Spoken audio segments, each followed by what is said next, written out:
Magsisimula ang ating kwento sa Yuhuamen sa bundok ng Juyunfang, habang may umaakyat na isang tao sa bundok na ito. Pinagtinginan naman siya ng mga tao rito dahil sa kanyang ginagawa, wika naman rito ng mga tao na ang lalaking araw na iyon ay ang son of God of Chinshu, at nagtataka din sila na kung bakit gumagapang ito sa bundok, kaya ang ginagawa nga raw nito ay napaka-nonsense dahil pwede naman siyang lumipad papunta doon. Ngunit nagsalita naman rito ang isang lalaki dahil ang ating bida nga raw ay isang talunan dahil noong bata nga raw ito ay wala na itong kakayahan maging isang martial artist, at siya din ang walang kwentang ika-18 anak ng Son of God of Chinshu, at sa pamamagitan ng paraan, kung ang 18 anak ng Diyos ay hindi man lang makalipad, bakit pa siya naging anak nito?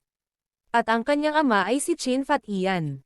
Wika din nila na bakit sinusubukan ng ika-18 anak sa Game of Thrones na umakyat sa pader. Iniisip ba niyang magpakamatay at mahihirapan nga raw nilang sabihin ito?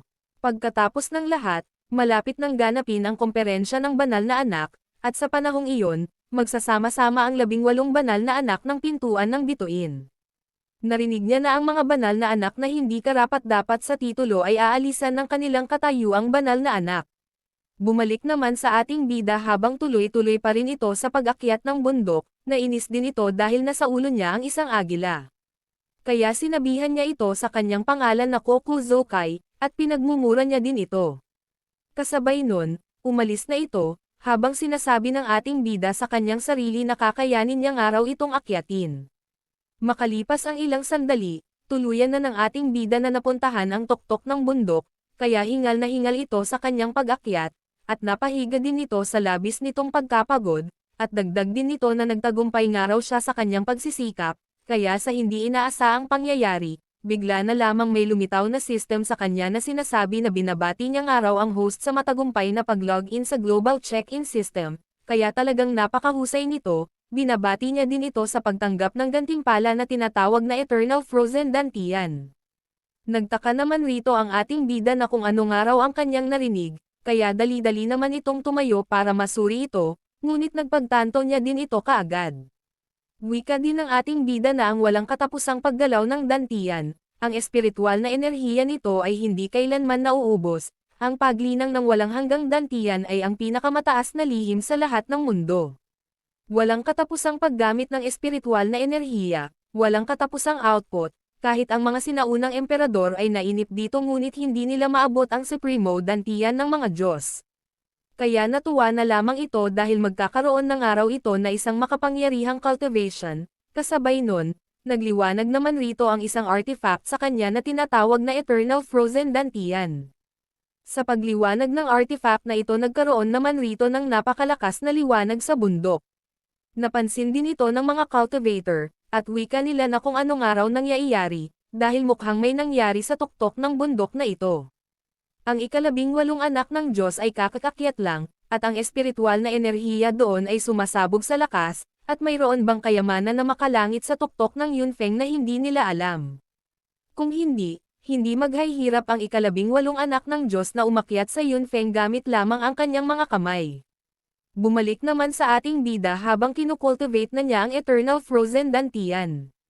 Pagkatapos nun, nagkaroon naman rito ng asol na aura sa kanyang paligid na katunayan na tapos na ito sa kanyang ginagawa, kaya minulat na ng ating bida ang kanyang mga mata, at natuwa din ito dahil ang pangalan ay totoo, at ang espiritual na enerhiya sa loob ko ay talagang walang hanggan, at hindi ito nauubos.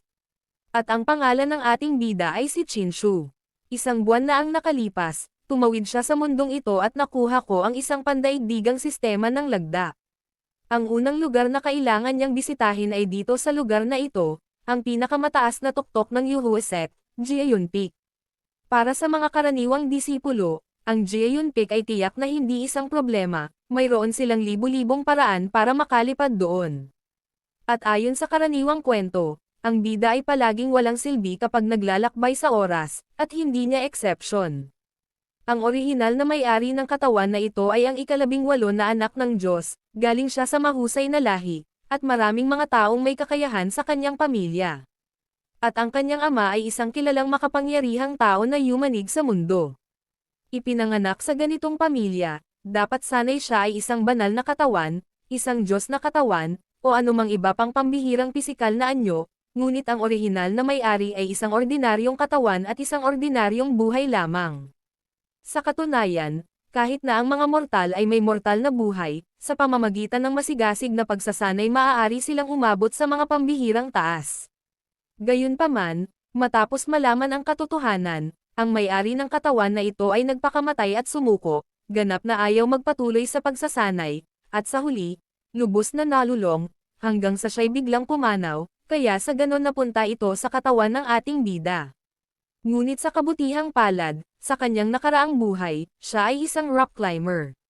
Bagaman mataas at mapanganib ang bundok ng Jeon Peak, matapos ang isang buwan ng tuloy-tuloy na pagsubok at pag-asa sa kanyang malawak na karanasan, nalampasan niya ang mga paghihirap at matagumpay na naabot ang tuktok. Umalis na rito ang agila habang may bukol ito sa kanyang ulo, at dahil sa kakulitan nito nakatikim siya sa ating bida. Kasunod nun, nagsalita naman rito ang kanyang system paalaala sa lahat ng World Check-in System. Ang pandaigdigang sistema ng pag-check-in ay panapanahong maglalabas ng mga gawain at magbubukas ng mga lokasyon para sa pag-check-in. Mas espesyal ang lokasyon, mas mapagbigay ang mga gantimpala, at ang ilang mga lugar ay maaari lamang i-check-in ng isang beses, habang ang iba ay pinapayagan ang paulit-ulit na pag-check-in. Ang mga gantimpala para sa paulit-ulit na pag-check-in ay unti-unting bababa.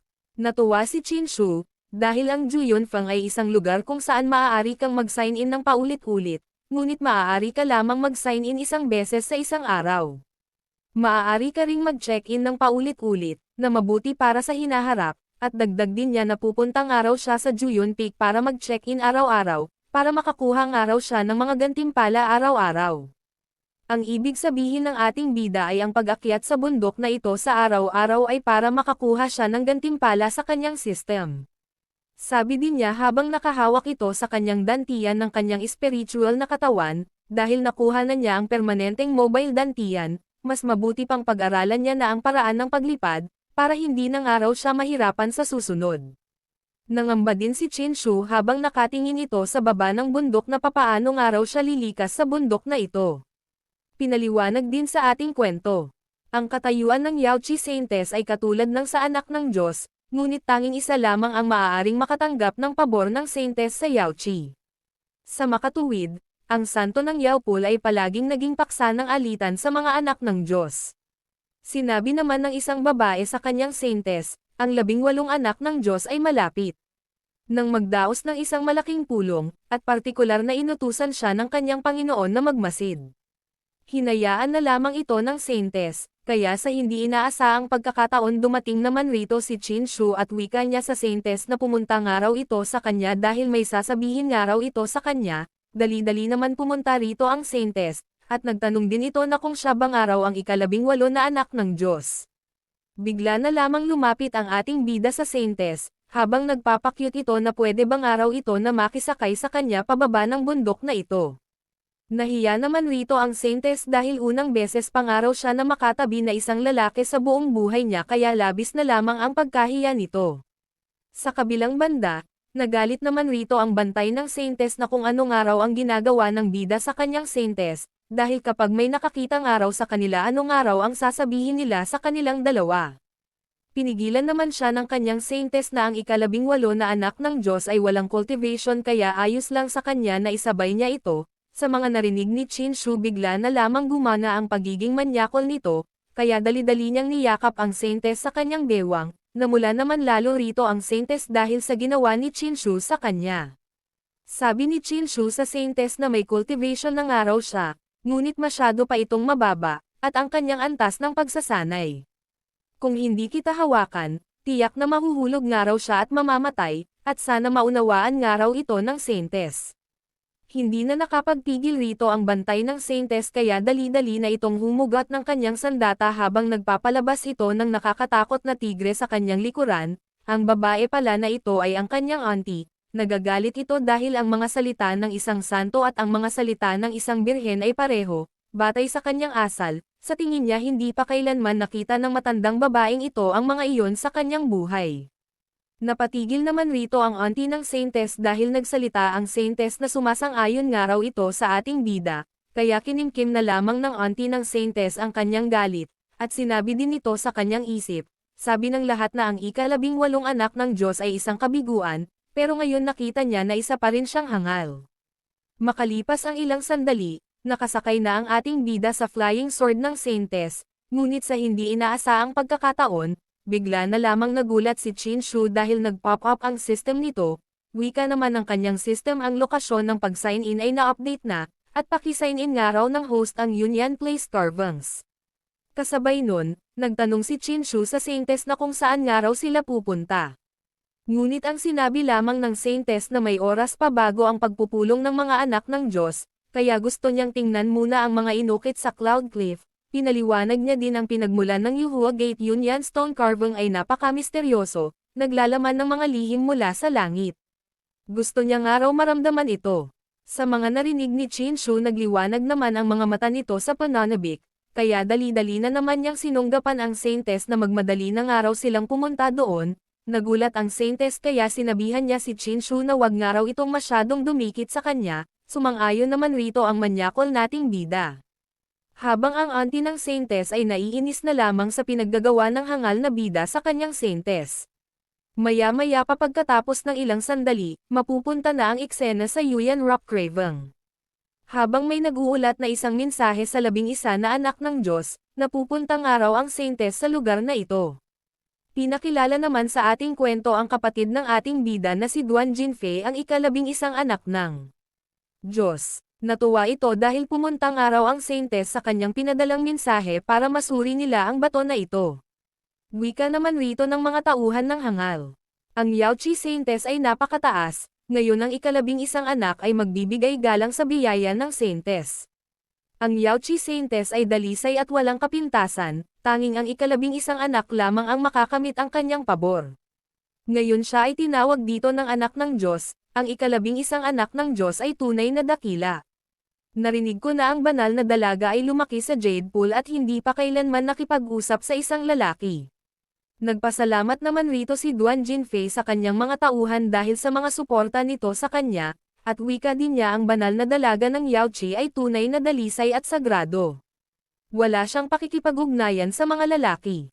Tanging ang anak ng Diyos lamang ang karapat-dapat na nasa kanyang presensya, at iba pang mga anak ng mga Diyos, lalo na ang makausap ang banal na babae, nag-aalala siya na baka hindi pa nila nakita ang kanyang mukha ng ilang beses. Napahinto naman sa pagsasalita ang hangal nang biglang dumating ang Saintes kasama ang ating bida na manyakol, kaya laking taka na lamang ng mga tao rito, ngunit si Duan Jinfei ay nagalit dahil napagtanto na niya ang Saintes ang dumating at kasama niyang araw ang kanyang walang kwentang kapatid. Sa kabilang banda, nag-pop up naman ang system ni Qin Shu, ulat naman ng kanyang system na binabati ang host sa matagumpay na pag-sign in sa batong inukit sa bangin. Congratulations! Ikaw ay ginawaran, ang iyong antas sa cultivation ay tumaas ng isa, umabot sa unang antas ng body realm. Binabati niyang araw siya sa pagtanggap ng gantimpala, ang iyong antas ng pagsasanay ay tumaas ng isa, at naabot mo na ang ikalawang antas ng pisikal na antas ng body realm, at pagtanggap ng gantimpala, ang iyong antas ng pagsasanay ay tumaas ng isa, umabot sa ika-4 na antas ng pisikal na larangan. Natuwa naman si Qin Shu sa kanyang paglakas dahil sa system, at wika din nito ang orihinal na may-ari ay walang pagsasanay, ngunit ngayon, sa wakas ay binuksan nila ang daan patungo sa kawalang kamatayan. At kasabay nun, binati din siya ng kanyang system dahil sa pagtanggap ng gantimpala, pag-unawa sa tunay na kahulugan ng Yanya Rock Carvings. At magkakaroon nga raw ito ng kakayahan na pag-aralan ang Heavenly Tribulation ng kidlat sa libro na ito, kaya natuwa ang ating bida dahil makakagawa nga raw ito ng Thunderbolt tulad nga raw ng ginagawa ni Pikachu sa Pokemon. Makalipas ang ilang sandali bumaba na sila, kaya si Duan Jinfei ay pag-alit na tinawag ang kanyang kapatid na si Qin Shu. Ngunit tinignan lamang ito ng seryoso ng ating bida dahil ang Yuhua sect ay isang malupit at matinding mapagkompetensyang sekta, at ang kompetisyon sa pagitan nilang magkakapatid, at isa lamang sa 18 anak ng Diyos ang magiging emperador sa hinaharap. At ang iba pang 17 na talunan ay kadalasang nauuwi sa kamatayan. Kaya't ang laban para sa emperador ay isang laban hanggang kamatayan. Kasunod nun, pag-alit naman na nagsalita si Duan Jinfei kay Qin Shu na siya ay isang walang kwenta na anak ng Diyos, na naglakas loob pang insultuhan ang Yaochi Saintes sa publiko. Mukhang kailangan ng batang ito ng magandang leksyon ngayon, kaya sa ganun nilabas na ni Duan Jinfei ang kanyang battle spirit para parusaan si Qinshu. Napabuntong hininga na lamang si Qinshu dahil nagsasalita nga raw ito ng nonsense, kaya hinawakan niya ang Saintess para ito na ang magpaliwanag, na mula naman rito ang Saintess kaya sumang-ayon ito sa ating bida. Maya-maya pa pagkatapos ng ilang sandali, huminahon na sila, kaya ang ating bida ay sinabihan niya ang kanyang kapatid na gusto niya nga raw pag-aralan ang baton na ito. Ngunit kinutya naman siya ng kanyang kapatid na wag na nga raw itong magbiro dahil siya ay isa lamang hamak na langgam, at wala nga raw itong kakayahan na pag-aralan ito. Kaya iniwan na nila ang ating bida na mag-isa. Kasunod nun, pumunta na sila sa bato, kaya dali-dali naman itong sinuri ng Saintess, wika ng Saintess. Ang mga ukit sa bangin ng Yunyan ay karapat-dapat na maging sagradong lugar ng Yuhua sect. Ang ukit na ito sa bato ay tila ordinaryo, ngunit ang malalim na katotohanang taglay nito ay hindi dapat maliitin. Gusto niya nga raw malaman ang pinagmulan ng Yunyan stone carving na ito, dahil maliban sa ilang ninuno ng Yuhua sect, wala nang sino man ang nakakaintindi sa Yun Cliff stone carvings ng mas mabuti kaysa sa kanya, kaya ang may gawa nga raw na ito ay ang God Sunset King, at ang narinig niya minsang sinabi ng aking guro na siya ang pinakamahusay noon. Isang banal na hari na maihahambing sa mga dakilang emperador ng nakaraan. At ito nga raw ay isang alamat sa kanilang bayan. Sa hindi inaasaang pagkakataon, bigla na lamang sumingit sa eksena ang ating bida dahil nagsasalita nga raw sila ng nonsense, kaya bigla na lamang nagalit si Duan Jinfei sa pinagsasabi ng kanyang kapatid, at sinabihan niya ito na wala nga raw itong pinag-aralan dahil nagsasalita nga raw ito ng walang kwenta, at niyaya niya din ito na suriin ang bato, at patunayan niya nga raw na hindi ito nagsasalita ng nonsense. Wala naman pakialam rito ang ating bida, kaya dali-dali niyang tinulak ang kanyang kapatid, dahil gusto nito magpasikat sa Saintess. At may pagmamayabang itong nagpaliwanag sa Saintess sa katunayan, ang larawang inukit sa bato ng Yunyan ay may kaugnayan sa iyong Yaoqi. Ito ay gawa ng isa sa iyong mga pari ng Yaoqi mula 1,000 taon na ang nakalilipas. Nagulat ang Saintess kaya dali-dali niyang tinanong kay Qinshu na ibig ba niyang sabihin ang banal na dalaga ng Yaoqi mula 1,000 taon na ang nakalipas. Ang ika-18 anak ng Diyos, nagkakamali bang araw ang bida? Ngunit nagsalita naman ang auntie ng Saintess na isang bangkos ng kalokohan, wala namang ganon sa mga talaan ng pamana ng Yaoqi na tumagal ng libu-libong taon. Wika din ng hangal ang mga salita ni Qinshu ay labis na hindi mapagkakatiwalaan, at huwag nga raw sila na mag-aksaya ng oras, paano naman maipapaliwanag ng isang banal ang mga misteryo ng Heavenly daw. Wala naman pakialam rito ang ating bida sa pinagsasabi nila, kaya tuloy pa rin ito sa pagpapaliwanag sa Saintess, kaya nagtanong ito, sa 1,000 taon na ang nakalipas, nagkulang ba ang iyong Yaoqi ng isang pambihirang santa na isang fairy Bixie? May naalala naman ang Saintess ang ibig bang sabihin niya noong panahong iyon, kinuha ni Fairy Bixie ang Zhongyang Sutra, na isa sa 5 sutra ng Yaotai. Hanggang ngayon, palagi siyang kulang ng isa sa 5 class eco ng Yaoqi, at ito ay palaging isang panghihinayang para sa sekta ng Yaoqi. Sabi ni Qinshu tama nga raw ang sinabi ng Saintess dahil in love nga raw ito sa master ng taga-Yaoqi na sekta, dahil sa nakaraan, ang tagapagtatag ng Yuhua sect ay nalayo sa diwata na si PC dahil sa kanyang pagsunod sa Dao, ngunit ang huling kinalabasan para sa master na iyon ay hindi maganda. Marahil ang mga demonyo sa kanyang puso ay hindi kailanman nawala, at siya ay naging demonyo sa kanyang pagsasanay. Sa huli, namatay siya. Matapos malaman ang balita, ang diwata na si Bishi, na nababalisa sa pag-ibig, ay inukit ang batong eskultura na ito sa Cloud Cliff upang ipahayag ang kanyang kalungkutan. Pumalakpak naman rito ang hangal, at sinabihan niya ang ating bida na wag ng araw itong gumawa ng kwento, ngunit hindi naman ito pinansin ng ating bida kaya tuloy-tuloy rin ito sa pagpapaliwanag sa Saintess, at nagtanong din ito na kung naniniwala bang araw. Ito sa kanyang pinagsasabi. Pinagpapawisan naman na nagsalita ang Saintess, noong panahong iyon, talagang may mga alamat na nagsasabing ang diwata na si Bixie ay misteryosong nawala, na may mga bulong-bulungan na siya ay nahulog sa bitag ng pag-ibig. Gayunpaman, hindi gaanong binanggit ito sa mga talaan ng Yaoqi. Kasunod nun, nagmayabang naman na nagsalita si Duan Jinfei na sa tagal niyang pinag-aaralan ang bato na ito may natutunan nga raw siya na isang palm technique.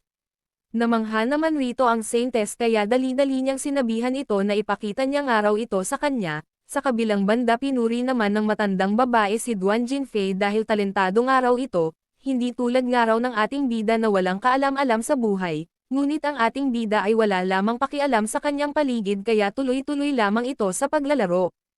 Kasunod nun, nagsimula nang ipakita ni Duan Jinfei ang mga kasanayan ng palm technique tulad ng pagpapalabas nito ng chi sa kanyang mga kamay at ang mga hampas nito sa tamang pwesto.